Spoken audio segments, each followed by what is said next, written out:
વાત સુરતની કરીએ, જ્યાં સુરતમાં કતારગામ વિસ્તારમાં ફાયર વિભાગના કર્મચારીએ આપઘાત કર્યો છે। ડભોલીમાં ફરજ બજાવતા ફાયર વિભાગના કર્મચારી કિશોર પઠેરિયાએ ગળફાંસો ખાઈ જીવન ટૂંકાવ્યું। જો કે આત્મહત્યા પાછળનું કારણ અકબંધ છે। પોલીસે આ અંગે તપાસ હાથ ધરી છે। સુરતમાં આપઘાતનો આ કેસ સામે આવ્યો છે।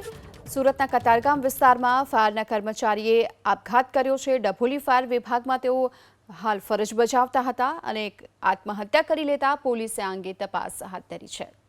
સદર કર્મચારી નામે કિશોરસિંહ પઢેરિયા સાડીને પંખા જોડે બાંધીને ફાંસો ખાધેલી હાલતમાં જોવા મળેલ। ત્યારબાદ પોલીસ કંટ્રોલને, ફાયર કંટ્રોલને, લાગત અધિકારીશ્રીઓને જાણ કરવામાં આવેલ। 108ની ટીમને બોલાવેલ। 108ની ટીમના હાજર કર્મચારીઓએ એમને મૃત જાહેર કરેલ।